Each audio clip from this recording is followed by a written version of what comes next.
로마서 11장 28절로 32절 교독하도록 하겠습니다. 제가 먼저 읽겠습니다.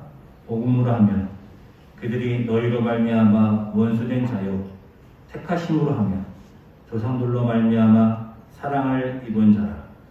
하나님께서 부르시는 후회하심이 없느니라. 너희가 전에는 하나님께 순종하지 아니하더니 이스라엘이 순종하지 아니함으로 이제 긍휼을 입었는지라. 이와 같이 이 사람들이 순종하지 아니하니 이는 너희에게 베푸시는 긍휼로 이제 그들도 긍휼을 받게 하려 하시니라. 같이 읽죠. 하나님이 모든 사람을 순종하지 아니하는 가운데 가두어 두심은 모든 사람에게 긍휼을 베풀려 하심이로다. 아멘.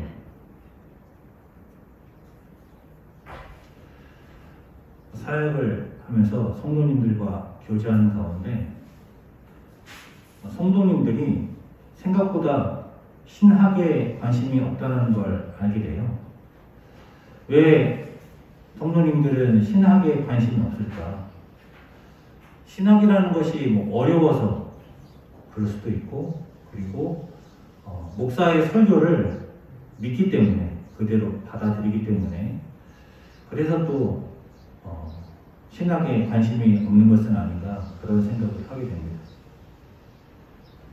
그런데 저는 성도님들이 신학에 관심이 좀 있으셨으면 좋겠어요. 그러니까 제가 설교를 하더라도 목사가 하는 설교니까 다 하나님의 말씀이겠지, 다 맞는 말이겠지, 그렇게 그냥 받아들이는 것이 아니라 그것이 정말 하나님의 뜻이 맞는가 고민하시고, 그리고 또 아닌 것 같으면 저하고 대화도 하고 때로는 묻기도 하고 그랬으면 좋겠어요. 성도님들은 신학에 관심이 없지만 또 목사들은 아무래도 신학에 관심이 있겠죠. 그래서 목사들이 모이면 가끔은 신학적 논쟁이 일어나기도 합니다.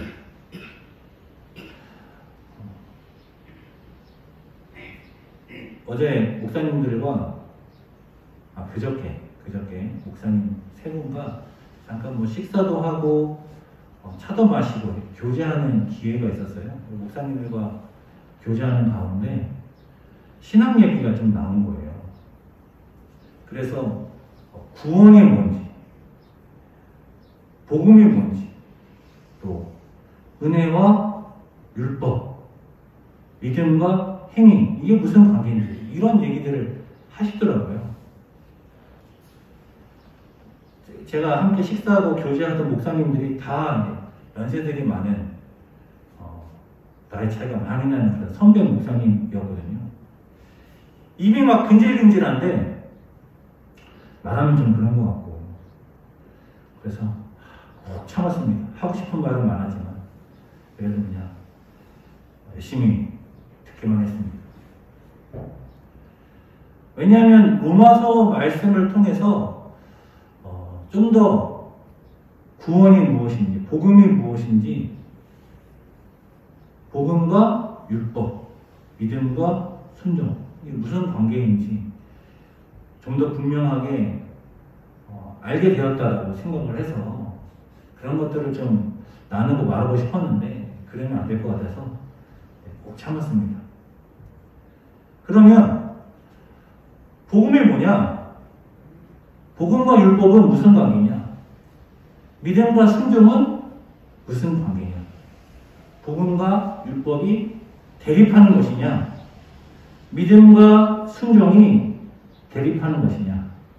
그런 것들을 우리가 로마서를 통해서 알 수가 있는데요. 오늘 본문을 통해서도 다시 한번 그 말씀을 좀 더 나눌 수 있을 것 같아요. 결국은 복음이 뭐냐? 이것이 핵심인 것이죠. 복음이 뭐냐? 그래서 오늘 말씀의 제목은 복음과 순종입니다. 복음과 순종.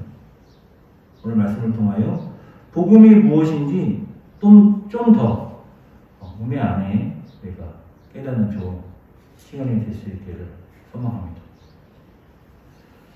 본문으로 들어가 볼까요? 같이 읽죠. 복음으로 하면 그들이 너희로 말미암아 원수된 자요 택하심으로 하면 조상들로 말미암아 사랑을 입은 자라.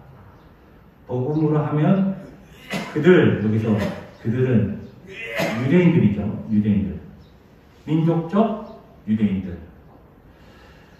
복음을 하면 유대인들이 너희로 말미암아, 여기서의 너희는 이방인들, 구체적으로는 로마 교회 안에 있는 이방인 그리스도인들을 말하는 것입니다. 유대인들이 이방인 때문에, 이방인으로 말미암아 원수가 됐대요. 누구의 원수가 됐다는 것입니까? 하나님의 원수가 됐다는 거예요. 이게 무슨 말인가요? 복음으로 하면 유대인들이 이방인들 때문에 하나님의 원수가 되었다. 이 복음이 이방으로 흘러가게 하시려고 일부러 하나님의 백성 이스라엘의 마음을 완악하게 하셨죠. 그들이 복음을 거부할 뿐만 아니라 복음을 박해하게끔 해서 믿는 유대인들이 이방에 나아가 복음을 전하게끔 했단 말이에요. 복음을 반대하는 자, 복음을 거부하는 자, 복음을 배척하는 자, 이것이 하나님의 원수인 것이죠. 하나님의 원수. 하나님의 백성임에도 불구하고 복음을 거부하면 하나님의 원수가 되는 거예요. 하나님의 원수가 된다는 것은 복음을 하나님과 나 사이에 두고 복음 때문에 하나님은 나는 하나님을 원수로 생각하는 것이죠. 복음 때문에. 그런데 택하심으로 하면 조상들로 말미암아 사랑을 입은 자다라는 거예요. 하나님의 택하심, 하나님의 선택, 예정하심, 로마서 9장부터 쭉 나오는 주제죠. 그런데 우리가 여기서 잠깐 좀 짚고 넘어갈 것이 있습니다. 택하심으로 하면 조상들로 말미암아 사랑을 입은 자라. 하나님께서 누구를 택하셨습니까?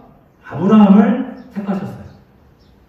그리고 아브라함의 자손이 다 하나님께 택함받은 자손이 아니라 아브라함의 자손 중에서도 이삭의 자손 중에서도 이스라엘만 하나님께서 택하신 하나님의 백성이 된 것이죠. 그래서 이스라엘이 하나님의 택함받은 백성이 되는 거예요. 하나님께서 아브라함을 선택하셨기 때문에, 하나님께서 야곱을, 즉 이스라엘을 선택하셨기 때문에, 그래서 이스라엘이라는 민족이 하나님의 택함받은 백성이 되는 것인데, 우리가 여기서 무엇을 짚어야 하느냐? 우리가 택하심을 생각할 때요, 어떻게 생각하냐면 하나님께서 나를 택하셨다. 하나님께서 너를 택하셨다. 그러니까 하나님께서 개인을 택하는 거라고 생각을 해요. 맞죠? 하나님께서 나를 택하심으로 예수 그리스도의 십자가로 구원을 받게 된단 말이에요. 그런데 로마서 11장 28절에서 나오는 택하심은 개인적 택하심을 말하는 게 아니에요. 왜냐하면 하나님께서 아브라함을 택하시고 하나님께서 이스라엘을 택하심으로 그 자손이 택함을 받게 되는 거란 말이에요. 나의 조상이 아브라함이기 때문에, 이스라엘이기 때문에 내가 택함받은 하나님의 사랑을 입은 자가 되는 거예요. 여기서의 택하심은 어떤 택하심입니까? 공동체적 택하심인 거예요. 그러니까 로마서 9장부터 11장에는 택하심이 나오는데, 이 택하심에는 개인적 택하심도 있고 공동체적 택하심도 있는 거예요.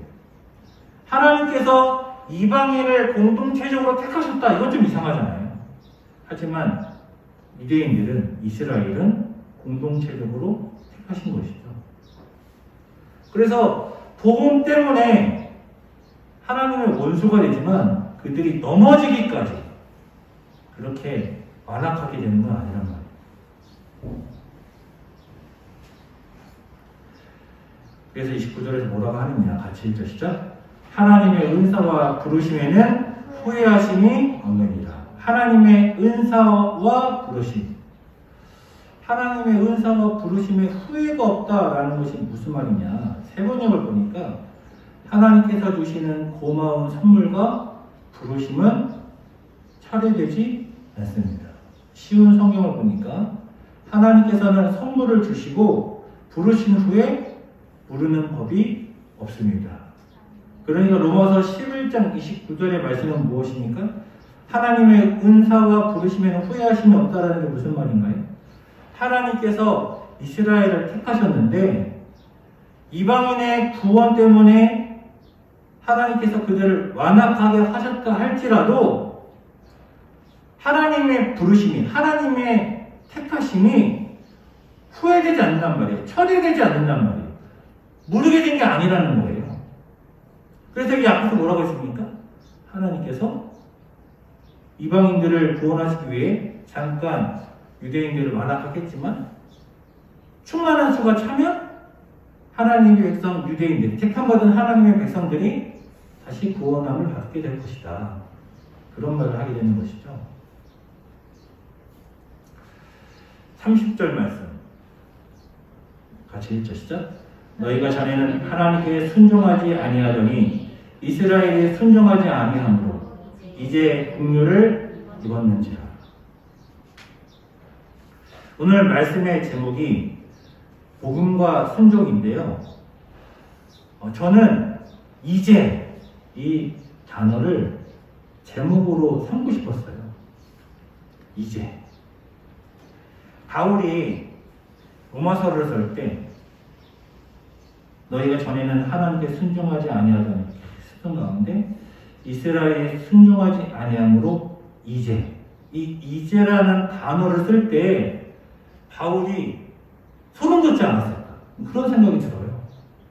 감격스럽고 기쁜 마음으로 이 이제라는 단어를 쓰지 않았을까? 저도 이 말씀을 읽는 가운데 이 이제라는 단어를 읽을 때 이제 안에 참 큰 은혜가 있구나 라는 생각을 하게 되었습니다. 이스라엘이 순종하지 아니하므로 이제 긍휼을 입었는지라. 우리가 이제 긍휼을 입은 거예요. 긍휼을 입기 전에는 어떤 상태였습니까? 긍휼을 입기 전에는 죽음과 사망의 권세에서 종노릇하던 멸망으로 달려가던 그런 존재였어요. 그런데 이제 긍휼함을 입어 하나님의 백성이 되었습니다. 영원한 하나님의 나라를 상속받는 하나님의 자녀가 되었습니다. 이제 긍휼을 입었는지라. 우리가 이 땅에 발을 딛고 살면서 많은 어려움을 겪게 됩니다. 많은 고민을 하게 되고요. 많은 환난과 고통을 겪습니다. 때론 믿는 자임에도 불구하고 우울해하고 절망하고 낙담하고 심지어 또 우울함이 심해져서 약을 먹기도 하고 그런 일들이 있죠. 믿는 이들임에도 불구하고 가정에서의 갈등이 있고 불화가 있고 믿는 가정에도 불구하고 이혼을 하고 깨지는 그런 일들이 있죠. 그런 일들을 겪습니다만 우리가 이 땅에 발을 디디고 살기 때문에 그러한 고난과 환난을 겪게 되지만 우리는 이제 하나님의 백성이 되었어요. 이 찰나의 인생을 살고 나면은 영원한 하나님의 나라에서의 삶을 살게 되는 거예요.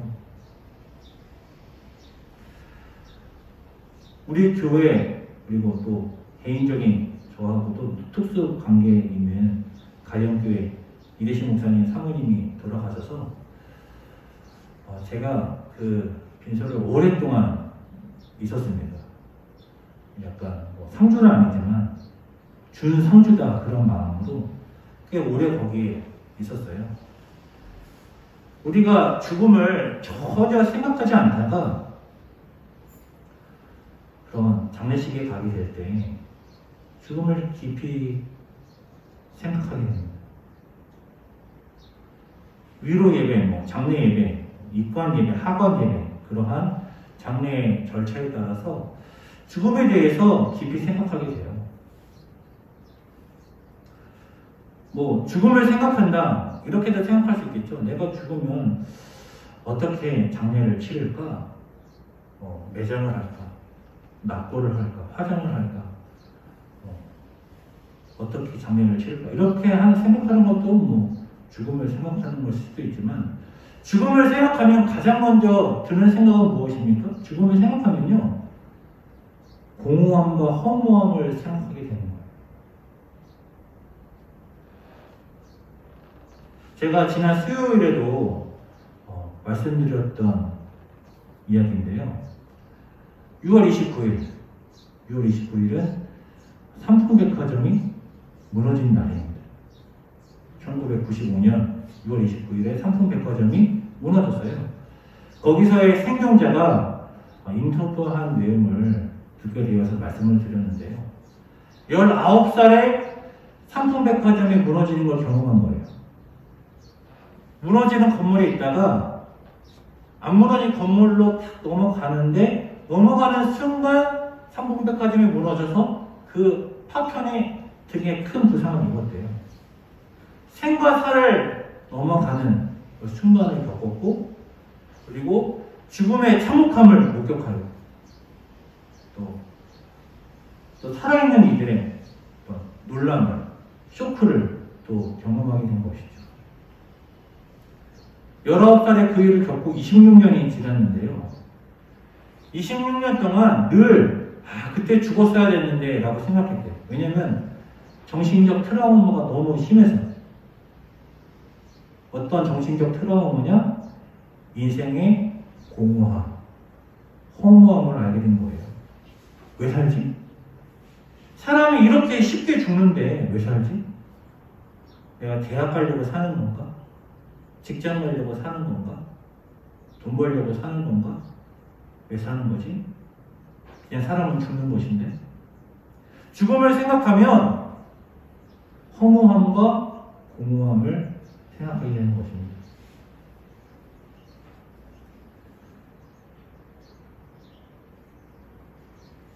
하지만 우리는 공허하고 허무하지 않습니다. 이제 우리는 하나님의 백성이기 때문입니다.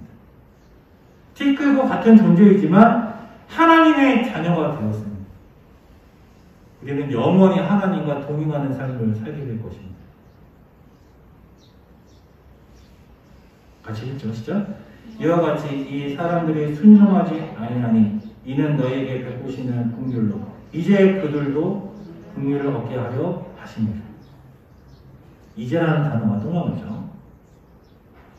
이스라엘이 순종하지 아니함으로 이제 이방인들이 긍휼함을 입었는데, 이스라엘이 순종했다면 그러면 긍휼함을 입지 못했겠죠.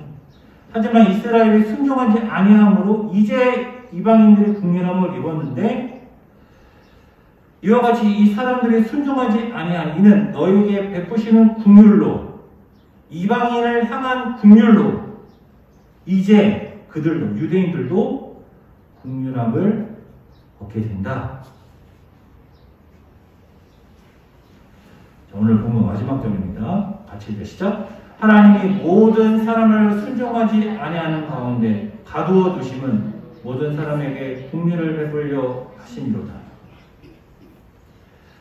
로마서 11장 32절 말씀을 가지고요, 하나님이 모든 사람을 순종하지 아니하는 가운데 가두어 두셨기 때문에 모든 사람에게 긍휼을 베푸신다. 그러니까 모든 사람이 다 구원을 받는 거다. 그렇게 해석을 해요. 로마서 11장 32절 말씀만 보면 그렇게 해석할 수 있겠죠. 왜냐하면 모든 사람이라고 하니까요. 모든 사람이 순종하지 않았고 그럼에도 불구하고 모든 사람이 긍휼을 받는다. 그러면 모든 사람이 구원 받는다라고 해석할 수도 있겠지만, 그러나 로마서 11장 32절만 보면 안 되죠. 그 앞에서 무슨 얘기를 하고 있다가 이 말씀에 나온 거예요. 이스라엘이 순종하지 아니함으로 긍휼함을 입은 이방인들, 그리고 그 이방인들이 긍휼함을 입었기 때문에 이제는 유대인들도 긍휼함을 입게 될 것이다. 하나님이 모든 사람, 여기서 모두는 누구예요? 이 사람들 말하는 거예요. 유대인들 때문에 긍휼함을 입은 이방인, 이방인 때문에 긍휼함을 입는 유대인들, 지금 앞에서 그들을 얘기했잖아요. 이 모든이라는 것이죠. 앞에서 말한 그 모든 사람들이 순종하지 않아야 가운데 가두어 있었지만, 그렇지만 모든 사람, 앞에서 말한 그 모든 사람들이 긍휼을 입을 것이다. 그렇게 해석해야지. 어떻게 로마서 11장 31절만 딱 보니까 모든 사람이 다 구원을 받는구나. 그럼 바울이 지금까지 한 복음은 뭐예요? 복음은 모든 사람이 다 구원받는다는 것입니까? 그렇지 않죠. 문맥을 봐야 하는 것입니다. 문맥을. 그래서 오늘 본문을 봤을 때 가장 눈에 띄는 단어가 무엇이었습니까? 이제라는 단어였죠. 이제라는 단어 속에 우리도 그 말씀에 은혜를 받고 감격하게 됩니다. 근데 저는 이제라는 단어도 너무 감격스러운 단어였지만, 제가 이제라는 단어를 설교의 제목으로 삼지 않았잖아요. 또 무슨 단어가 보이느냐? 순종과 긍휼이라는 단어가 보여요. 순종과 긍휼. 30절 순종 긍휼, 31절 순종 긍휼, 32절 순종 긍휼. 모든 절에서 순종과 긍휼이 나오죠. 너희가 전에는 하나님께 순종하지 아니하더니, 이방인들이 순종하지 않았단 말이에요. 그런데 이스라엘이 순종하지 아니함으로, 이스라엘이 언제 하나님께 순종하지 않았나요? 이스라엘은 늘 하나님께 순종하지 않았죠. 근데 여기서 말하는 이스라엘이 순종하지 않았다라는 것이 무슨 말입니까? 이스라엘이 복음을 믿지 아니함으로, 이스라엘이 복음을 거부했기 때문에, 더 나아가서 믿는 이들을 박했기 때문에, 그래서 복음이 이방인들에게까지 간 것이죠. 그런데 이스라엘이 복음을 믿지 아니함으로, 이스라엘이 믿지 아니함으로라고 하지 않고 뭐라고 해요? 이스라엘이 순종하지 아니함으로. 복음은 믿는 것입니다. 그리고 복음은 순종하는 거예요. 복음과 순종이 마치 대립한다고 생각해요. 우리가 순종해서 구원받는 거예요? 아니야. 믿어서 구원받는 거야. 그러면 왜 로마서 11장 30절에서 이스라엘이 믿지 아니했다라고 하지 않고 순종하지 아니했다라고 할까요? 복음은 믿는 것이지만 복음은 순종하는 거예요.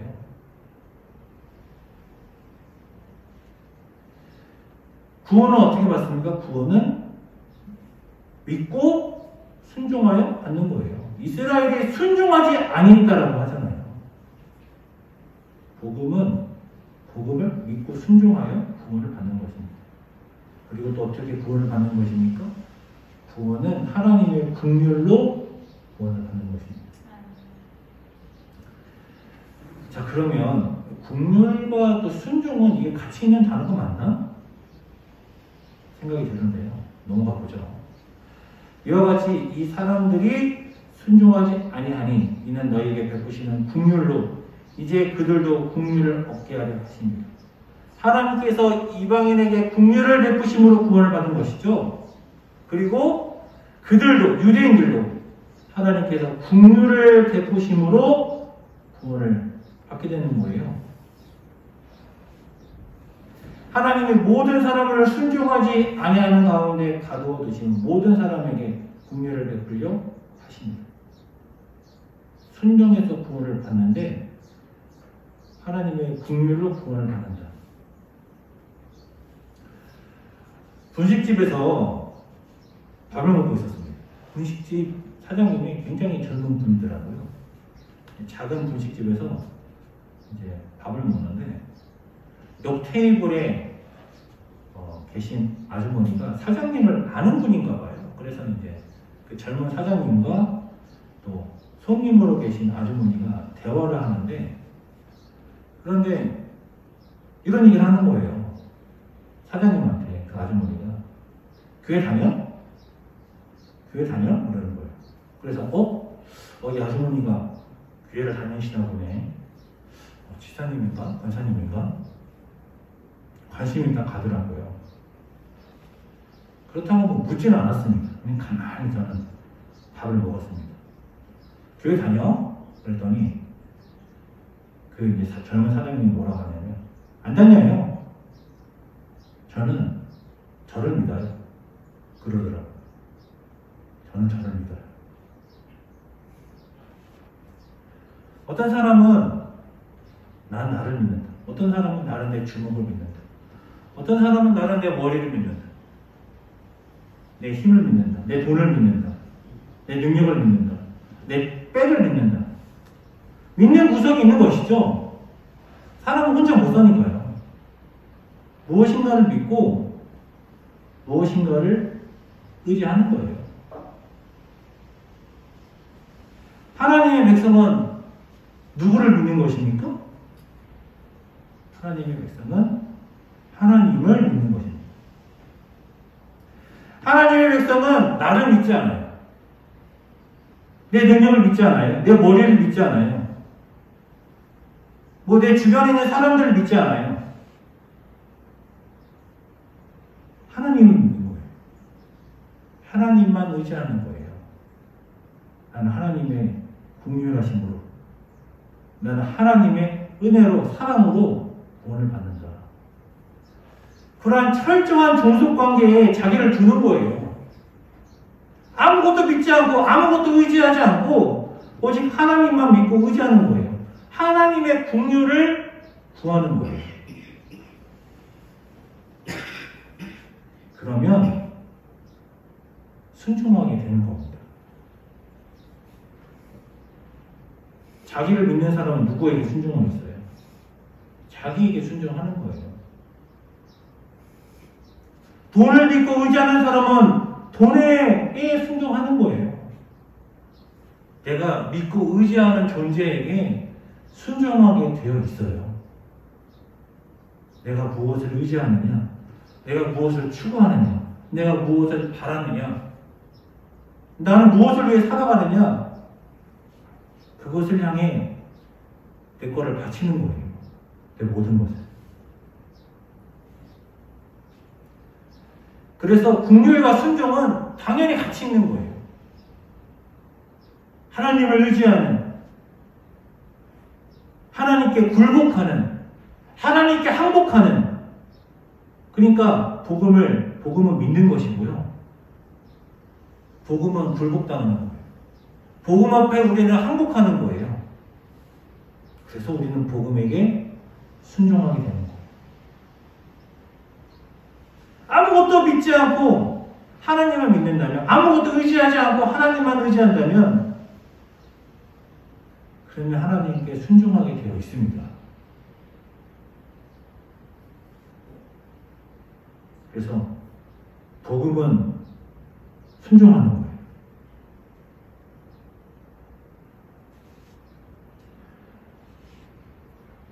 아무것도 의지하지 않고 하나님만을 의지한다.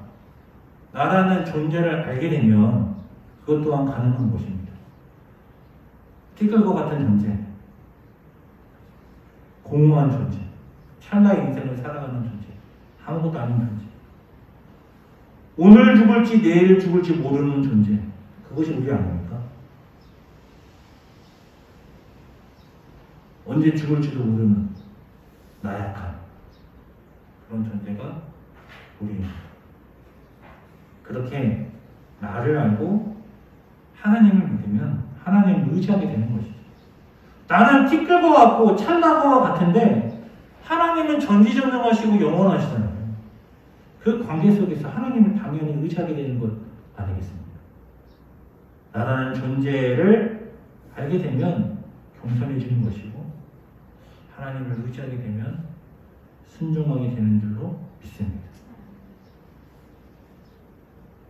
찰나의 인생, 공허하고 허무한 인생 그렇지만 하나님의 나라를 바라고 순종함으로 이 땅에서도 하나님과 사랑을 충분히 누리는 그러한 기쁨과 감격 속에 살아가는 우리 남성들 될 수 있기를 주님의 이름으로 축원합니다. 기도하겠습니다.